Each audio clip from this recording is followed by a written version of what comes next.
할렐루야. 오늘은 특별히 가정의 달이랑 계속해서 수요 강단을 테마를 가지고 좀 말씀을 전하고 있습니다. 가정의 달 주안에서 잘 보내고 있죠. 어느샌가 이제 5월도 며칠 남지 않고 우리가 지나갑니다. 시간이 역시 빠르게 진행되고 있고 이 세월을 우리가 보냄에 있어서 참 잘 아끼고 보내야 되겠다라는 생각이 듭니다. 오늘 특별히 하나님이 동력자로 또한 돕는 자로 허락하신 크게는 부부라는 주제로 함께 나누고 또한 포괄적으로는 우리 가족에 대해서 나누고자 합니다. 난 결혼도 안 했는데요 하는 청년들도 여기 참석했는데 준비해서 좋은 결혼할 수 있게 또한 준비되길 바라겠고, 또한 우리 일찍 또 여인, 우리 혼자 살고 계시는 분도 있는데 난 이젠 부부가 아닌데 그런 생각하지 말고 자녀들에게 또한 권면할 수 있는 지혜를 깨닫고자 또한 잘 들으시고, 정말 부부인 사람들은 또 마음의 잘 새김을 통해서 지금의 부부의 상이 지혜롭게 잘 이끌어갈 수 있는 그런 교훈을 받기를 바라겠습니다. 어느 분께서 가족이란 어떤 존재일까 묵상하면서 이렇게 이야기하고 있습니다. 첫 번째, 가족은 두부다라고 정의를 내렸습니다. 두부. 두부는 어떻습니까? 조심하지 않으면 부셔지잖아요. 그렇죠? 그러니까 언제나 가만히 다뤄야 될 수 있도록 소중한 것이 가족이다라고 정의를 내립니다. 두 번째는 가족은 바카스이다라고 정의를 내립니다. 바카스는 뭐에 먹는 거죠? 뭐에 먹죠? 피곤할 때, 피로할 때. 바카스를 마시면 피로가 풀리는 것처럼 사랑하는 가족을 보면 하루의 피로를 모두 잊도록 하는 것이 가정이다라고 얘기합니다. 세 번째는 가족은 저금통이다라고 정의를 내립니다. 처음 시작할 때는 딸가락 요란한 소리가 나지만 채우면 채울수록 무겁고 또한 든든하고 따뜻하고 기뻐지기 때문에 가족은 저금통이다라고 얘기합니다. 네 번째는 가족은 시계바늘이다라고 정의를 내립니다. 같은 공간에 늘 있으면서 때론 다른 것을 보기도 하고 함께하기도 하고 기다리기도 하잖아요. 시침, 분침, 초침이 때론 같이 만날 때도 있고 헤어져서 다른 것을 볼 때도 있고 같은 공간에서 같이 살아간다는 겁니다. 가족은 화초이다라고 정의를 내릴 수가 있습니다. 아마 화초를 키우는 분은 잘 알듯이 애정이나 관심을 얼마나 주느냐에 따라서 아름다울 수도 있고 아닐 수도 있기 때문입니다. 여기 양옆에 있는 우리 꽃꽂이도 어느 집사님이 늘 관심을 가지고 물을 주기 때문에 비록 뿌리는 없지만 오래 가게 되는 겁니다. 왜요? 애정이 들어가니까요. 가족은 진입로다라는 정의도 내립니다. 진입로에서는 뭐가 필요할까요? 양보가 필요하죠. 양보가 없으면 사고가 납니다.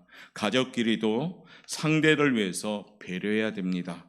양보하는 마음이 있어야지 아름다운 가정이 되는 겁니다. 가족은 풍선이다라고도 정의합니다. 누군가가 뜨거운 입김을 불어넣으면 날아갈 듯이 부풀어서 행복해진다는 겁니다. 가족은 밥입니다라고도 정의합니다. 하루 세 끼 밥을 꼬박꼬박 먹어도 다음날 또다시 뭐가 옵니까? 배고픔이 찾아옵니다. 사랑도 꾸준히 먹어야지 살아갈 수 있다는 겁니다. 마지막, 가족은 거울입니다. 거울은 매일매일 보고 또 봐도 자신의 모습을 잊어버리는 것처럼 가족들의 허물을 잊어버리고 좋았던 것만을 기억할 때 그 가정이 아름다운 가정이 될 줄 믿습니다. 우리들은 예수님을 주님으로 믿는 하나님의 가족인 줄 믿습니다. 우리 오포영광교회 공동체 안에서 우리는 예수 안에서 우리는 한 가족입니다. 그래서 오늘 이 가족의 정의처럼 서로 간에 아껴주고 배려하고 덮어주고 사랑할 때 우리 오포영광교회 거룩한 공동체가 한 가족으로서 또한 좋은 소문 날 줄 믿습니다. 또 우리 사랑하는 가정이 있고 그 가정도 역시 그와 같이 사랑이 넘치는 가정이 될 때 우리 가정이 축복받는 그런 가정들이 될 수 있으리라 봅니다. 자, 우리는 예수님과 함께 언제나 주님을 위해서 가족들을 위해서 사는 하나님의 자녀들입니다. 특별히 오늘 이 시간 주님의 이름으로 서로 간에 먼저 축복하면서 우리 가정들을 세워갈 수 있는 귀한 시간 되길 바랍니다. 오늘은 가정의 달 세 번째 시간, 오늘 주 안에서 든든히 세워지는 가정 되고자 부부라는 주제를 가지고 우리 함께 나누고자 합니다. 이제 내일 모레면 부부의 날이 오죠. 21일 우리 원로 목사님이 말씀 가운데도 있듯이 둘이 하나가 된 날이다 해서 21일을 정합니다. 하나님의 천지 창조는 참으로 흐뭇하고 참 좋았습니다.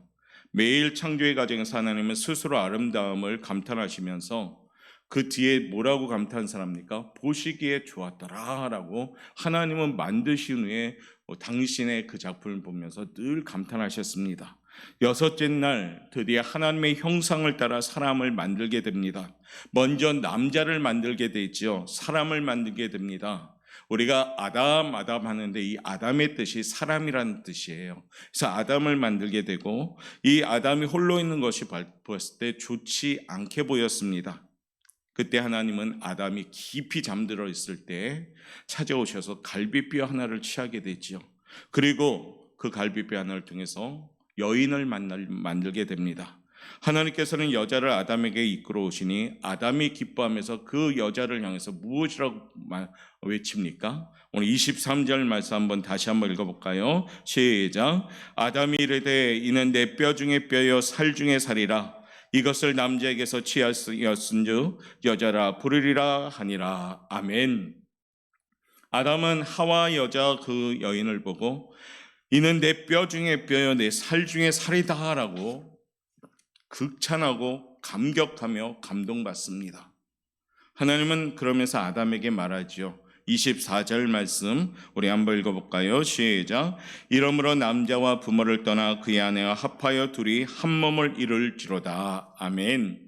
결혼식 때 주례자들이 많이 인용하는 말씀이기도 합니다. 하나님께서 여자를 만드심으로 인간 창조의 완성을 시켰고 인간 여자를 만드심을 통해서 하나님의 천지 창조도 완성시켰습니다.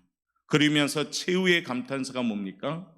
심히 보기에 좋았더라라고 하나님이 감탄하셨습니다. 하나님은 아담과 하와를 최상의 동력자로 만드셨습니다. 그런데 이들 사이에 사탄이 틈을 탔죠. 그래서 하나님을 거역하게 되고 사탄의 유혹에 넘어가면서 둘의 관계는 깨어지기 시작합니다.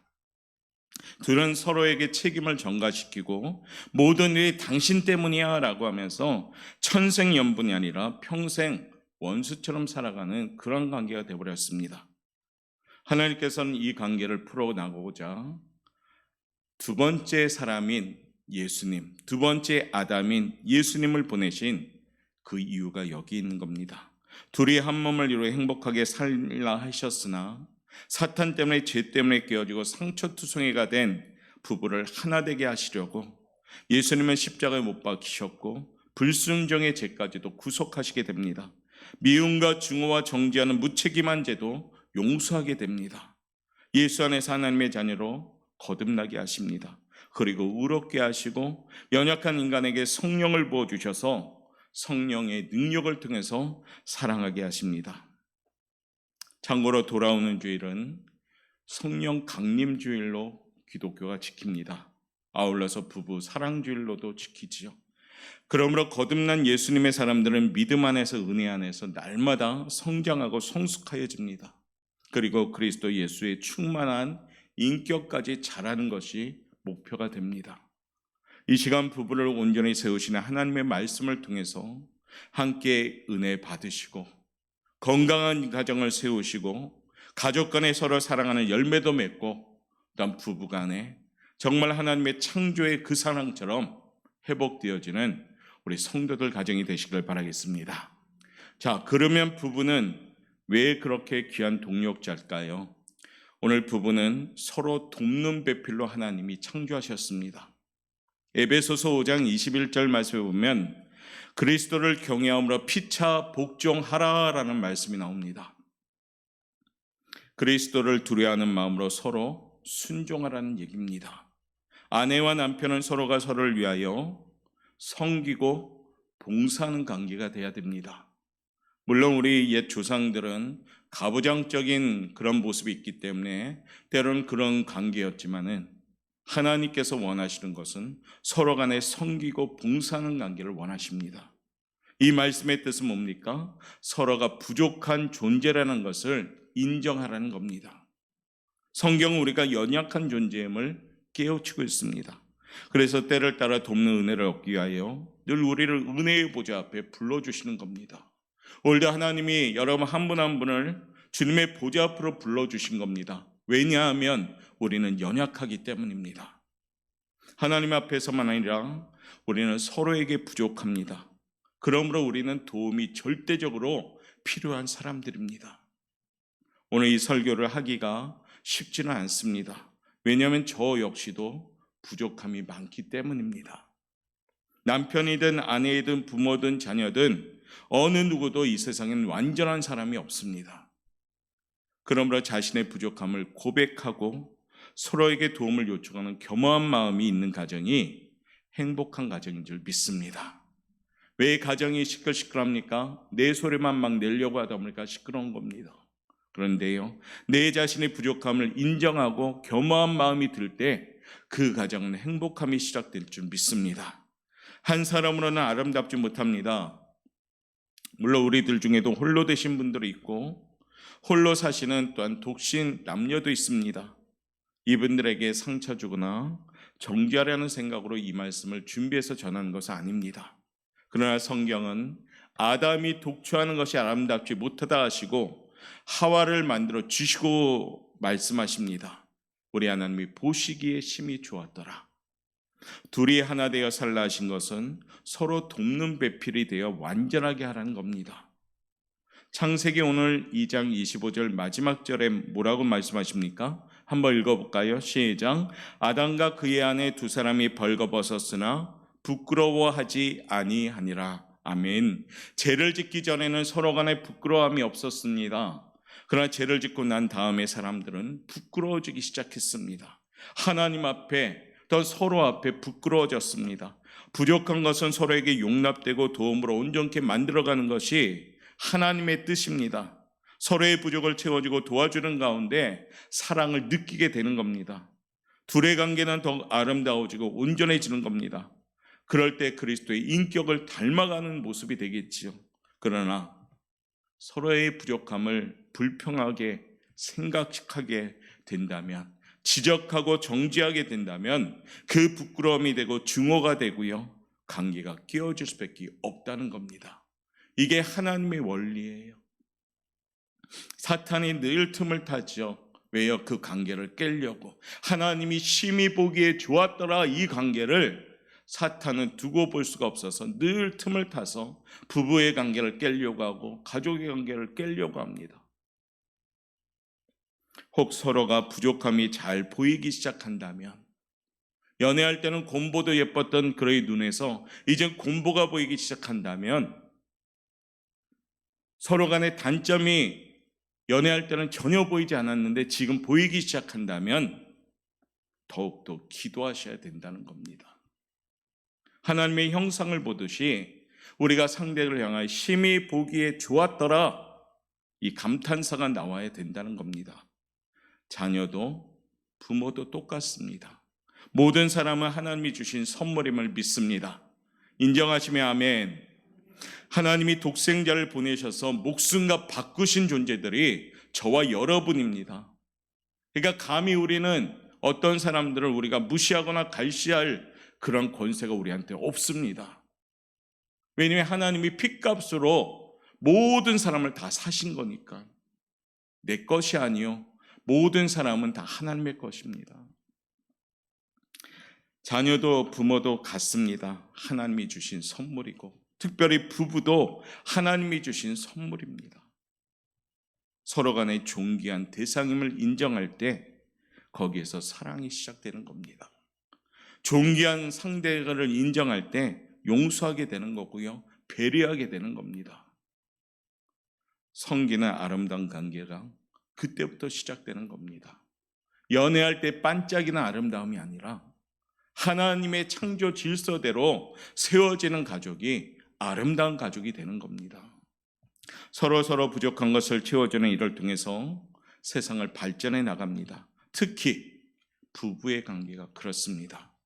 미국의 루즈벨트 대통령, 유명한 대통령이죠. 무려 4선을 대통령했던 분입니다. 루즈벨트는 명문 콜롬비아 법과 대학원을 졸업하고 평범한 변호사로 활동하고 있었습니다. 그때 그의 아내 엘리너의 건면으로 뉴욕주의 민주당 상원의원에 입후보하여 승리하게 됩니다. 그러나 1921년 39세의 나이에 후천성 소아마비에 걸리기 시작합니다. 두 다리가 마비되기 시작하죠. 열정적으로 활동했던 루즈벨트가 소아마비로 인해서 주저앉기 시작합니다. 모든 것이 끝장났구나.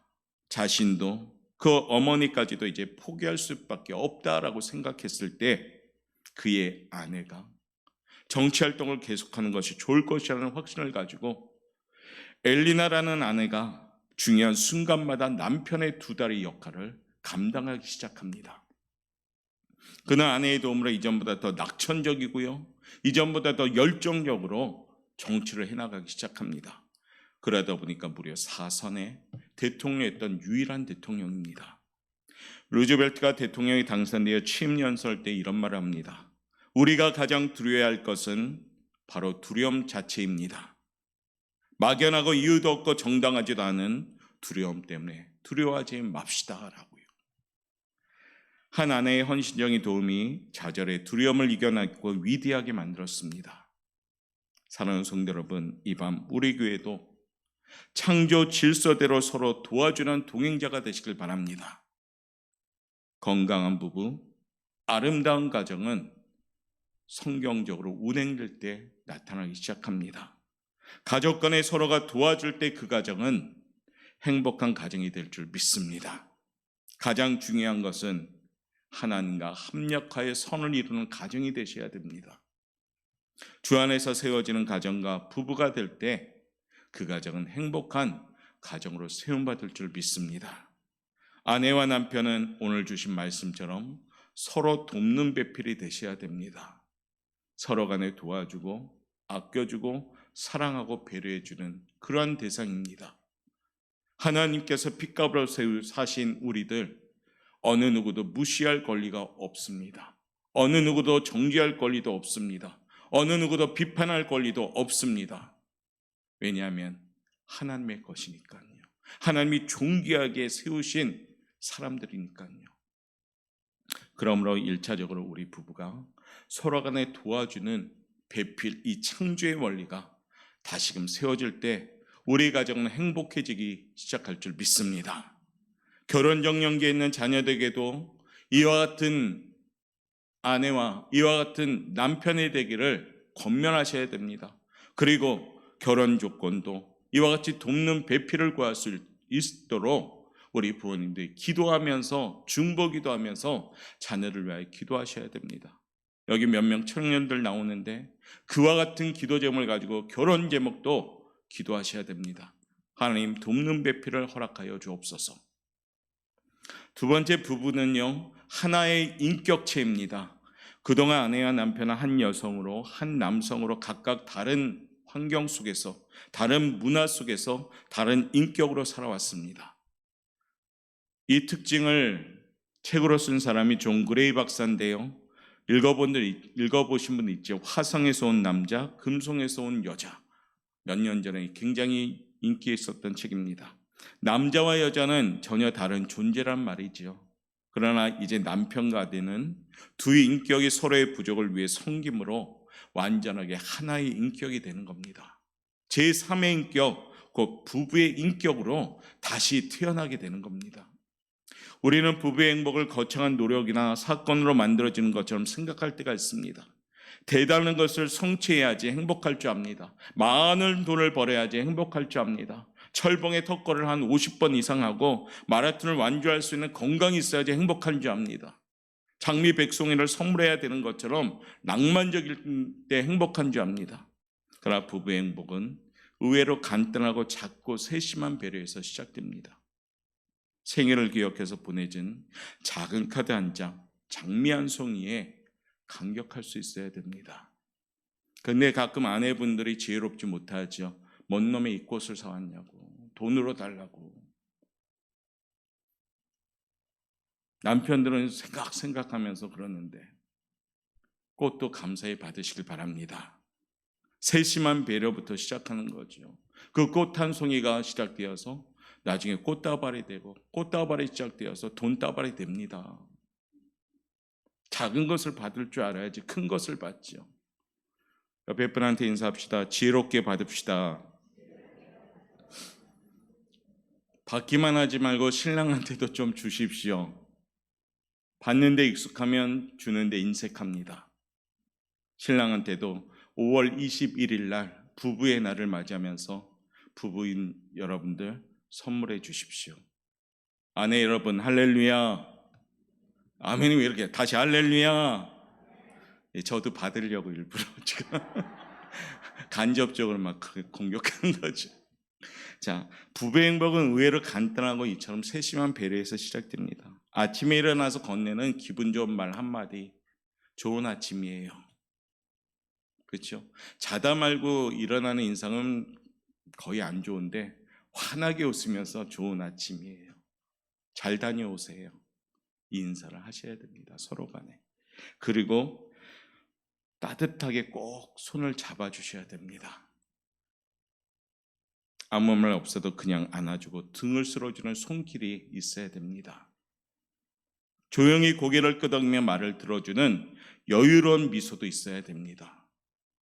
격려하고 축복하는 말 한마디, 이 축복하는 기도도 있어야 됩니다. 지금 이게 말하는 것이 전부 행복한 부부의 모습을 말하고 있는 겁니다.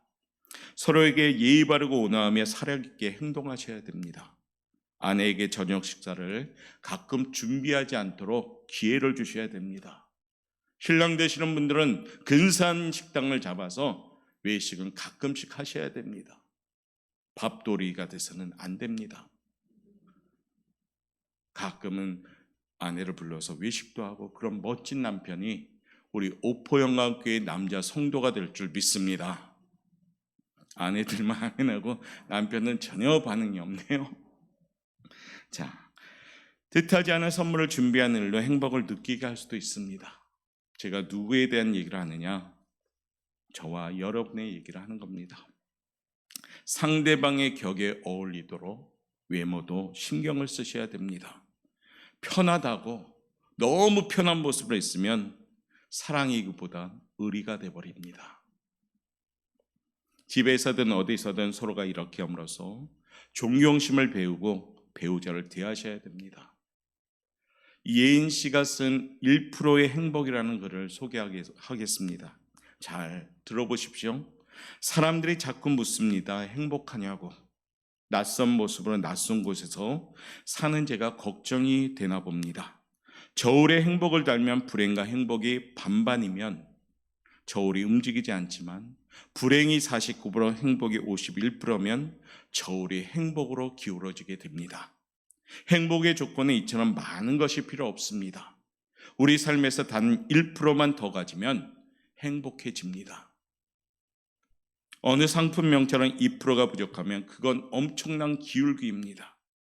아마 그 이름을 지은 사람은 인생에 있어서 2%라는 수치가 얼마나 큰지를 아는 모양입니다.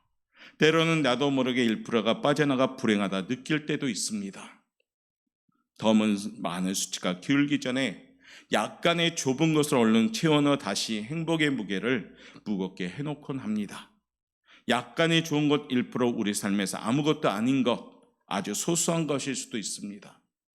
기도할 때의 평화로움, 따뜻한 아랫목, 친구의 편지, 감미로운 음악, 숲과 하늘과 안개와 별, 그리고 잔잔한 그리움, 팽팽한 무게싸움에서 아주 미미한 무게라도 한쪽으로 기울기 마련입니다. 단 1%가 우리를 행복하기도 하고 불행하기도 합니다. 성도 여러분, 나는 오늘 그 1%를 행복의 저울 쪽에 올려놓으셔야 된다는 겁니다. 행복하냐는 질문에 웃으며 대답했습니다.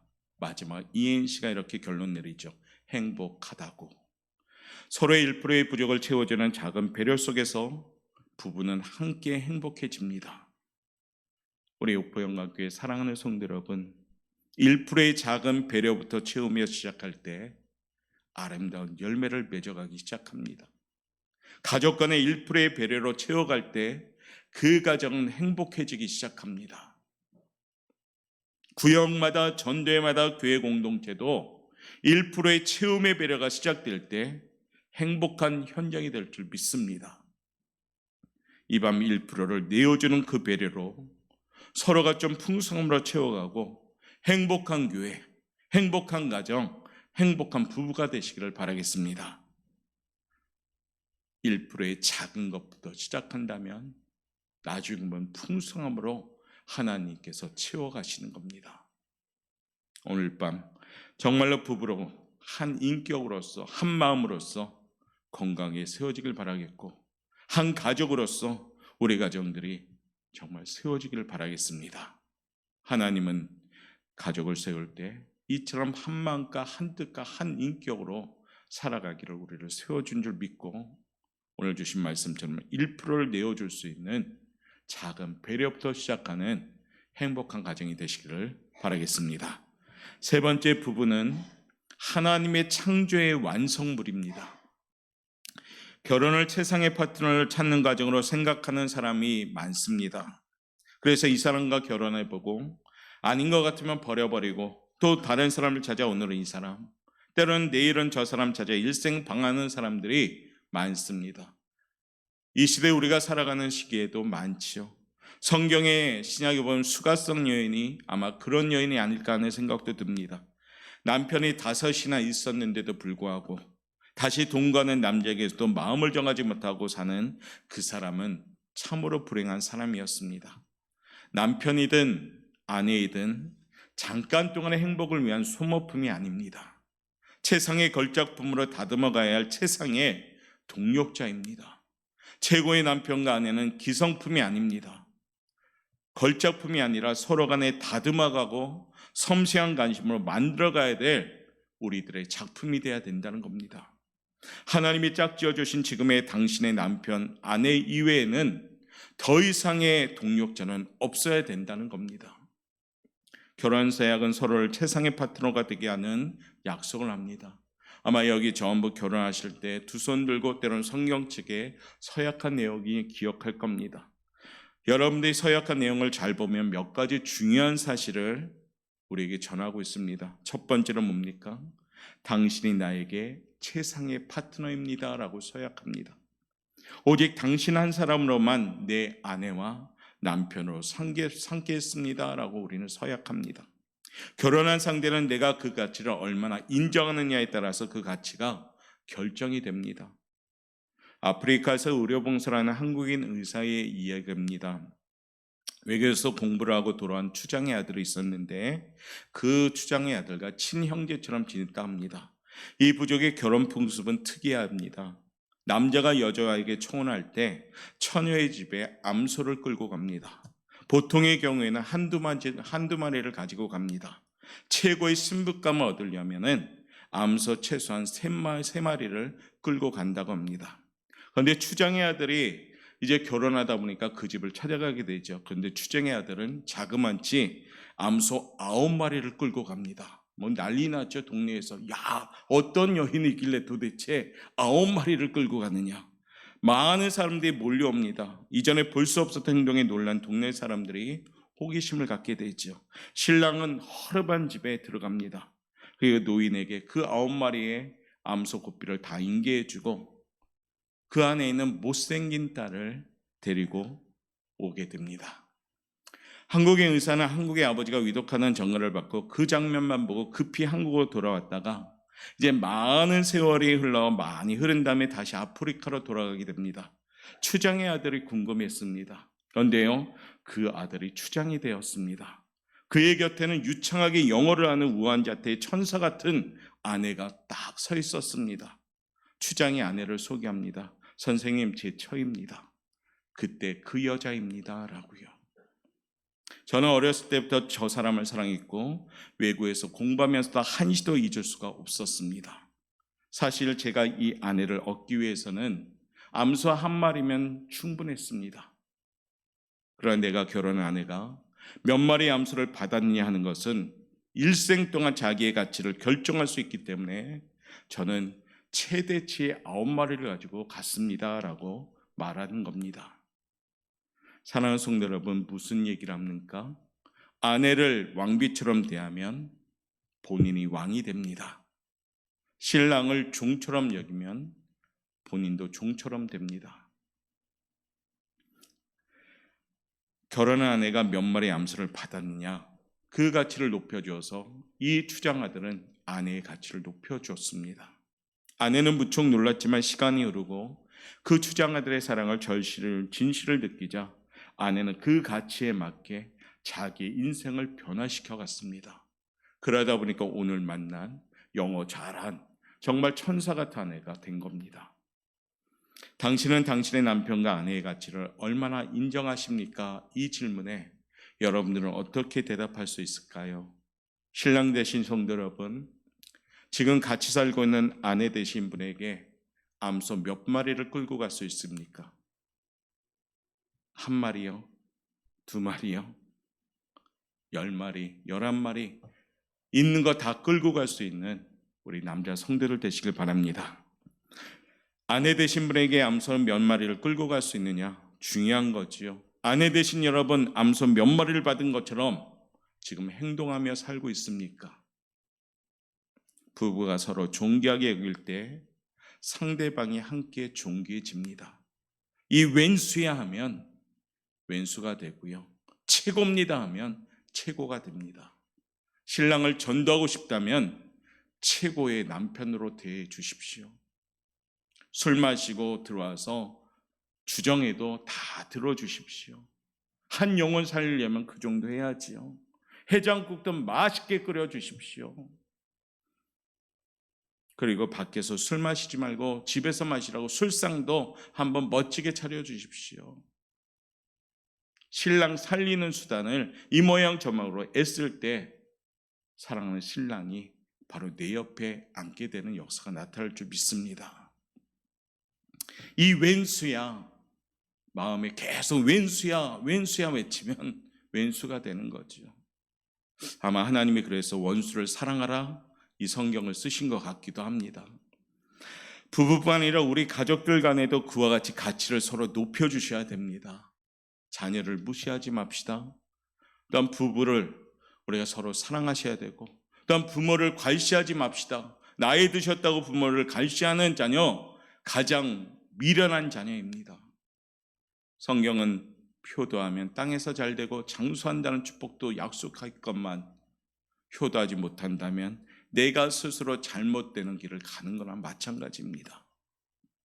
부부뿐 아니라 우리 가족들 간에도 그와 같이 가치를 서로 높여주면서 서로 간의 소중한 존재 가치를 높여주는 지혜 있는 가정들 되시길 바랍니다. 두 번째는 최상의 파트너를 만드는데 많은 장애를 극복해야 됩니다. 이런 서약했죠. 기쁠 때나 슬플 때나 즐거울 때나 괴로울 때나 부할 때나 가난할 때나 병들 때나 건강할 때나 부부로 섬기며 머리가 휘어질 때까지 살겠느냐라고 물어보잖아요. 어떤 어려움이 와도 서로가 힘을 합치고 마음을 모으며 극복할 수가 있습니다. 선악과 범죄 후의 아담과 하와처럼 서로 간에 변명하면서 자신이 죄 안 졌다고 떠미는 관계가 아니라 서로 간에 손을 잡고 나아갈 때 어려움을 극복해 나가기 시작합니다. 이건 비단 부부뿐 아니라 우리 가정이 건강해지는 방법입니다. 아론과 훌이 있었기에 모세가 팔이 내려오지 않았습니다. 팔이 내려왔을 때는 가차없이 패배했습니다. 그런데 팔을 들고 있었을 때는 하나님이 승리를 주셨습니다. 아론과 훌이 그 팔을 받쳐주셨습니다. 아내의 무거운 팔이 있다면 남편이 받쳐주십시오. 남편의 무거운 팔이 있다면 그 팔을 받쳐주십시오.